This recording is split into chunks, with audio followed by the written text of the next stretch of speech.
Bom, continuando nosso trabalho aqui no Relax, né, a respeito da álgebra relacional, vamos agora falar de algumas operações que remetem à teoria dos conjuntos, que é a operação de união, interseção, diferença, produto cartesiano. Se você nunca viu essa parte, né, de teoria dos conjuntos, eu vou tentar explicar de uma forma que fique fácil, né, de entender. Se você já viu, você conseguirá, né, ter uma maior facilidade, mas eu montei essa aula para os dois tipos de público, tá? Então fique tranquilo caso você não esteja tão familiarizado com a teoria dos conjuntos. Mas fica a indicação para você estudar depois. Vai ser muito útil em muitos aspectos, porque é uma coisa muito comum de ser utilizada em diferentes áreas da computação e de dados. E bom, primeiramente a gente vai falar da operação de união, que é essa aqui, ó, que tem esse U, praticamente. E como você pode ver, né, a sintaxe dela é bem simples, né? Literalmente você coloca o resultado ali, fazendo a união com outro, né? Então a união B. Mas como é que funciona, né? O que é a união? Bom, a união, né, a gente pode considerar como sendo a junção de todos os resultados ali dos dois grupos, né, das duas relações, tá? Independente de termos ali valores idênticos ou não, ou valores diferentes, né? Tudo isso vai estar no resultado final. Então vamos dar uma brincada aqui para entender um pouco disso. Vamos usar operações que a gente já viu anteriormente. Então, vamos, por exemplo, pegar aqui os empregados, né? Em que o nome não, perdão, o gênero, ou melhor, o sexo, né? Vou até botar aqui de volta, né? O sexo é masculino. E isso dentro do empregado.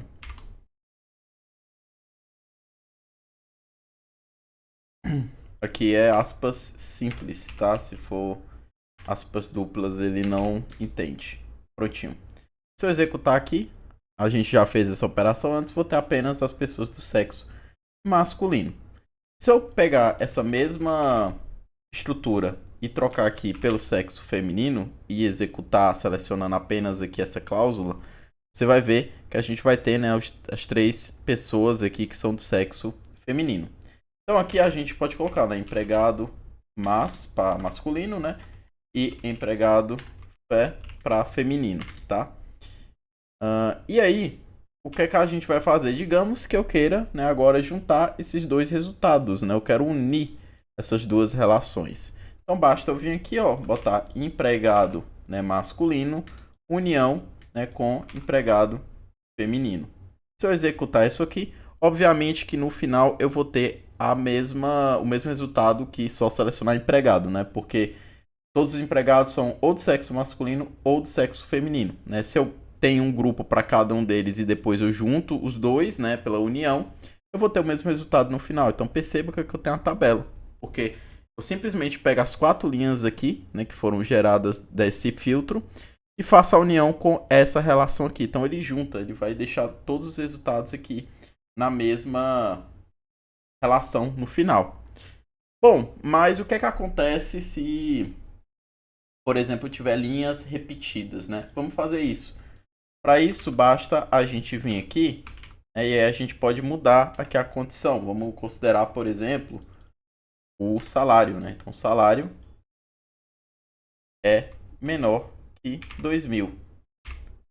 2.000 não, vamos botar 3.000. Eu nem lembro, na realidade, aqui, se tem, né, algum... tem, tá.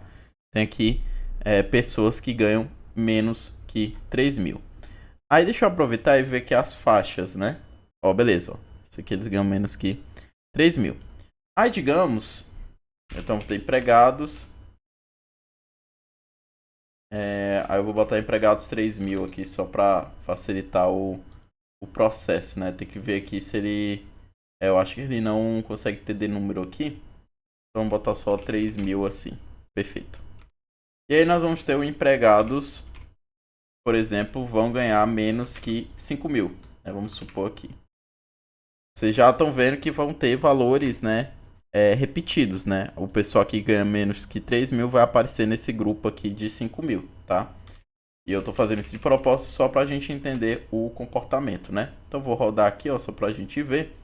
Perceba aqui, ó, que as pessoas que tinham aparecido lá no de menor que 3 mil apareceram aqui novamente, né? Esses 3 aqui.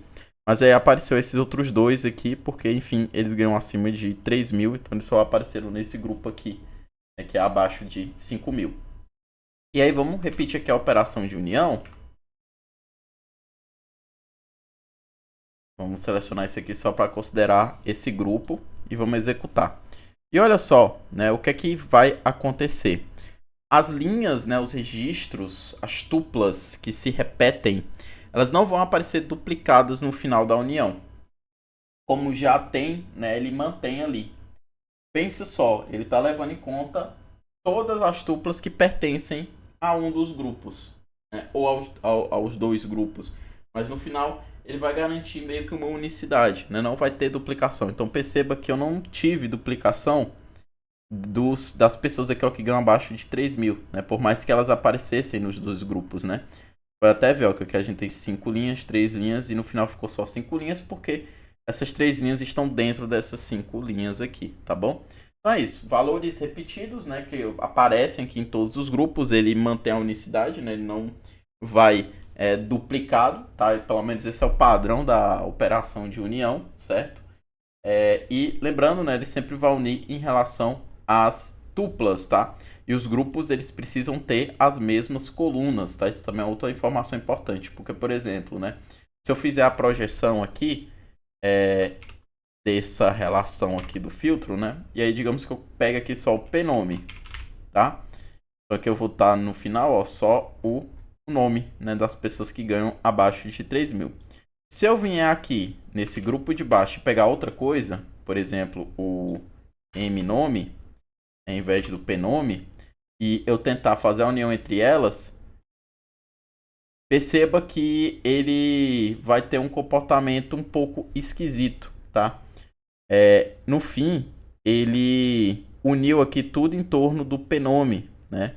Mas olha só que esquisito que ficou, né? Tem coisas aqui com o primeiro nome e coisas, né, que é o segundo nome, porque as colunas não batem, tá? Aqui ele rodou, ele não chegou a dar um erro, mas se você for fazer isso normalmente em um banco de dados, você vai provavelmente ter um erro nisso, porque a união ela espera, né, que as colunas aqui, os atributos das tuplas sejam as mesmas até para ele juntar. Aqui não deu erro, mas é um resultado um pouco, né, esquisito, né, de certa forma, porque ele botou coisa de mnome aqui como se fosse um pnome, sendo que não é, tá? Então perceba que o comportamento não fica tão bacana no fim das contas, né? Então é importante levar isso em consideração. Bom, o próximo é a interseção, né? Ou intersecção na realidade, né? Isso aqui, ele tem uma especificidade em comparação à união, porque a união vai pegar todos os valores, todas as tuplas das relações envolvidas e juntar. Já a interseção, ela vai pegar apenas as tuplas em comum nas 2 relações, tá? Então, por exemplo, eu vou desfazer aqui, né, o que eu tinha feito aqui da projeção. Como vocês lembram, né, menor que 3 mil tem 3 pessoas aqui e essas 3 pessoas aparecem aqui na do menores que 5 mil. Se em vez da união eu fizer uma interseção, aí eu vou só duplicar aqui, né, para manter os resultados. Então, ó, se eu fizer a interseção, perceba que até o símbolo é o oposto da união, né? O união é um U, interseção é praticamente esse U, só que ao contrário, né? Parece uma argola, né, vamos dizer assim. Nem sei se argola é a palavra correta, mas acho que vocês entenderam. E aí, o que é que vai acontecer? No final, ele vai pegar apenas o que é comum, né, as tuplas em comum dessas 2 relações. Que nesse caso são esses funcionários aqui, ó, que ganham menor que 3 mil, que aparecem aqui também. Então ele vai pegar apenas o que é comum. Então vamos executar aqui. Opa, acabei Tem que rodar as de cima, né? Porque senão ele não vai criar esses grupos. Só vou mudar a ordem aqui da união. Vamos aqui executar. Executei. Então, olha só. No final, ele manteve só as pessoas que ganham até 3 mil reais, ó. Que são essas aqui. Por quê? Porque elas são as comuns dessas duas relações, tá? Então, tem coisa em comum, ele vai manter. O que for diferente, no caso único dessa relação ou único dessa outra relação aqui, não vai ser considerado para o valor final, tá bom?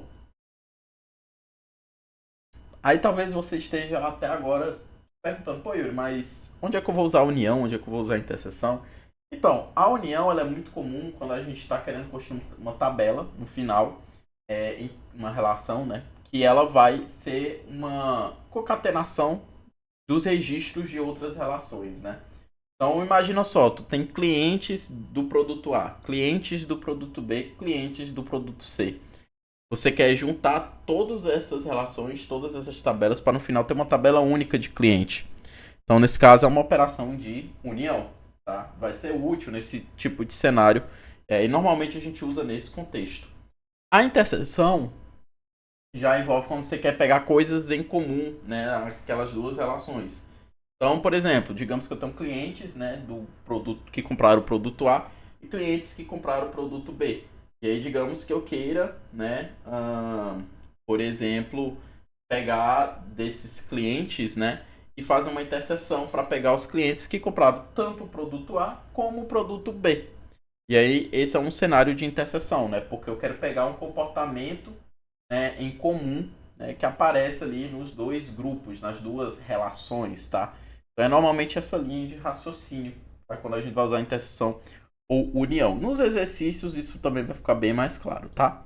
A próxima operação é a subtração, tá? Como você pode observar, que também é o que a gente chama de diferença no contexto de conjuntos. Bom, e o que é isso, tá? A subtração, ela, ou diferença também, como é conhecido lá na teoria dos conjuntos, ela envolve quando você quer pegar elementos que são apenas de um grupo. Como assim? Vamos lá. Vou usar esse mesmo exemplo aqui que ele está bem interessante para a gente entender.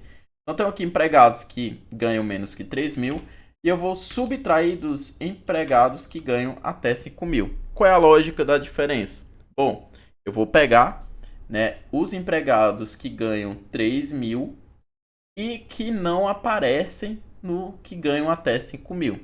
Provavelmente esse resultado aqui no final vai dar nenhum registro. Por quê? Porque todo mundo que está aqui está também aqui. Então ele não vai conseguir pegar uma unicidade, tá? Eu vou mostrar isso aqui para vocês. Vamos pegar, vamos rodar isso aqui. E olha só, no final, 0 linhas. Por quê? Porque eu não tenho empregados que ganham até 3 mil que não estão no que ganham até 5 mil. Porque quem ganha até 3 mil também está dentro da cláusula de que ganha até 5 mil, né? Porque 5 mil é um teto, né? Então, por isso que no final não apareceu nenhum aqui, tá zerado. Agora, se eu inverter a ordem, tá? Ou seja, eu quero pegar os empregados que ganham até 5 mil e eu quero excluir, né? Eu quero desconsiderar dessa relação os que ganham até 3 mil. Aí, realmente, eu vou estar fazendo aqui uma exclusão. Eu vou estar pegando apenas aqueles funcionários que ganham entre 3 mil e 5 mil. Por quê? Porque eles devem pertencer apenas a esse grupo, a essa relação. Então, no final eu vou ter duas linhas, tá vendo? São justamente aqueles empregados que ganham acima de 3 mil e até 5 mil, tá vendo? Então, uma curiosidade, né? A união e a interseção, a ordem não importa, como vocês viram, né? Porque ele vai fazer meio que uma lógica ali que depende, né? É o que a gente chama de uma operação comutativa, né? A ordem dos fatores não importa, né? O resultado sempre vai ser o mesmo. Só que na diferença isso não acontece, né? Ela não é comutativa, como vocês acabaram de ver, né? Porque a lógica da operação vai ser de acordo com a ordem aqui que as coisas estão posicionadas, né? E aí o resultado muda de acordo com isso.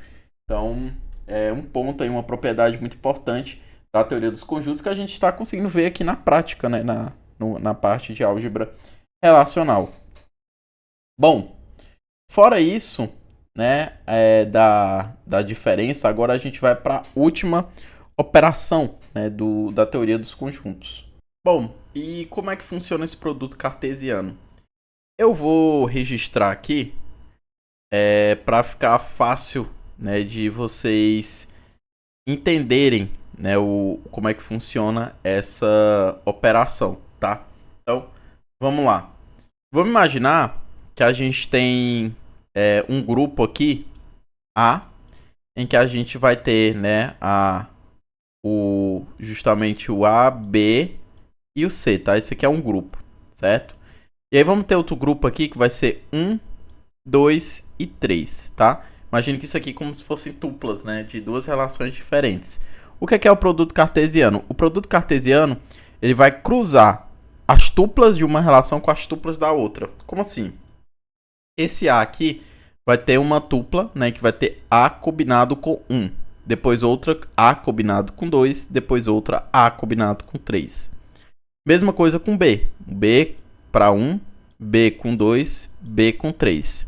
E a mesma coisa com o C. Então no final você vai ter A1, A2, A3, A4. A4 não, perdão. B1, B2 e assim vai. Então é esse o produto cartesiano. Quando você quer no final gerar uma tabela e uma relação, né, que seja o cruzamento dos pares, né, entre duas relações, o produto cartesiano vai ser a chave para fazer isso. Bom, para a gente entender, eu vou, no caso, estar apagando aqui, porque agora a gente vai para um exemplo um pouquinho diferente.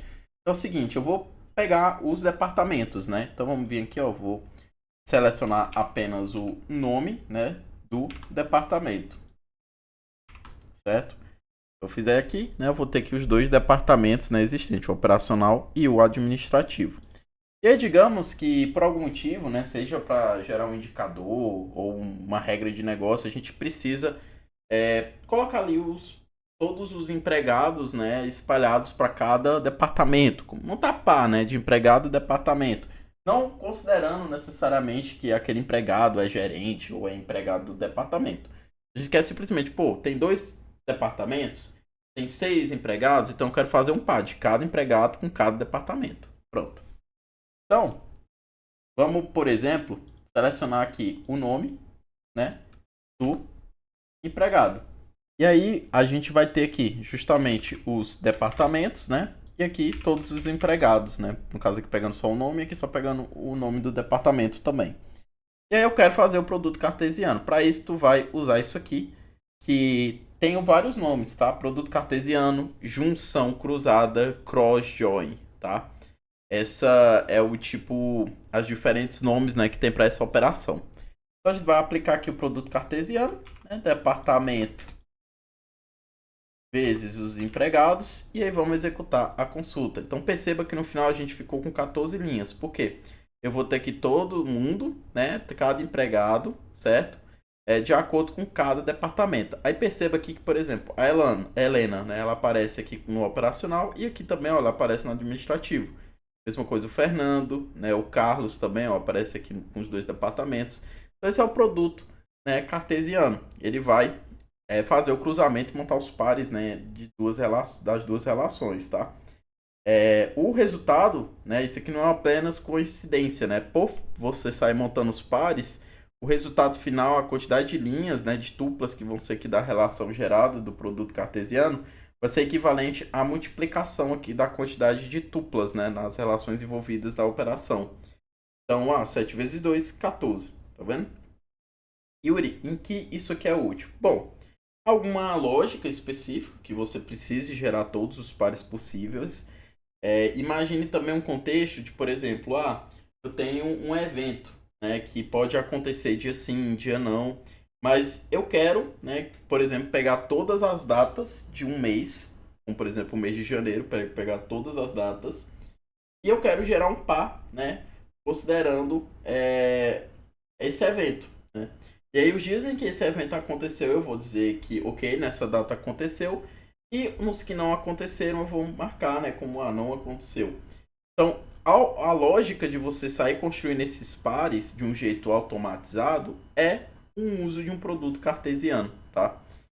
Então, é um exemplo de operação que é muito comum a gente fazer esse tipo de lógica, tá? Existem outras, mas esse aqui é o que eu lembro mais fácil aqui e que eu acho que faz sentido eu mencionar por enquanto, tá?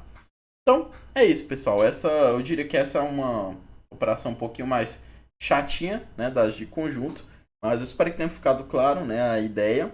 Os exercícios aí vão ajudar muito a entender, né, o uso dessas operações, tá? Não deixem de praticar. É muito importante para ajudar a fixar e também a levantar outras dúvidas, tá? Faz parte do processo de aprendizagem. Na próxima aula agora a gente vai falar desses carinhas aqui, né, que são os joins, tá? Uma operação super importante quando a gente fala de álgebra relacional. Então, até já.